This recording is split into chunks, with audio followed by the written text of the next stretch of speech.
Now to the throne speech itself. In the day, Premier Christy Clark laying out her plan for the province in the months ahead. Lieutenant Governor Stephen Point walking along the legislative grounds, reviewing the Guard of Honour and taking the vice-regal salute. Then reading the throne speech, outlining the Premier's plans for this province, kicking off the fall session for the fourth session of the 39th Parliament.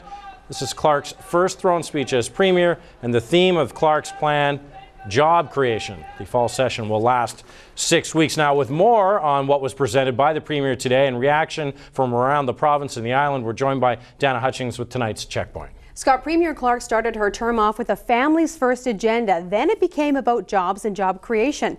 And those are the main areas of focus for the Liberal government this session.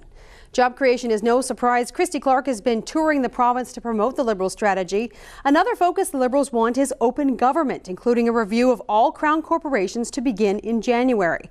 And as mentioned, the speech had a strong emphasis on families. The Liberals plan to create a new statutory holiday beginning February 2013 called Family Day.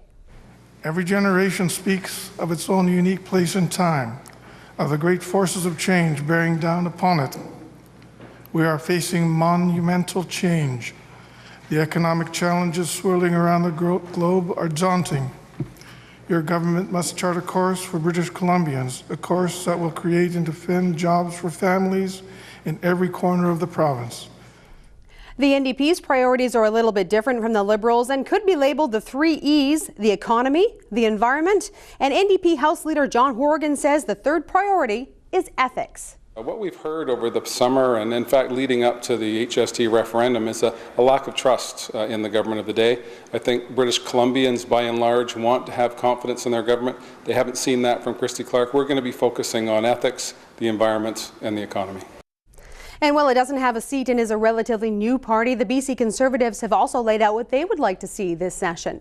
Leader John Cummins would like to see the economy be the focus, including a full-scale review of government spending to find savings. And the other area is the justice system. The Conservatives want to restore cuts made to the justice system and review the idea of a provincial police force. And that leads us to tonight's Checkpoint question. Is Christy Clark's job agenda achievable, and what other issues should be dealt with this legislative session? You can tweet us at @Check_news, on Facebook at facebook.com/checknews, or email checkpoint@checknews.ca. Scott, jobs and job creation remain top of mind to many. I heard from Islanders, particularly in Nanaimo, where unemployment is 12.3%, and that really is the issue there. Our Checkpoint question tonight: is Christy Clark's job agenda achievable? And what other issues should be dealt with this legislative session? Here are some answers from the streets of Victoria. Look into health care and more services for children and families.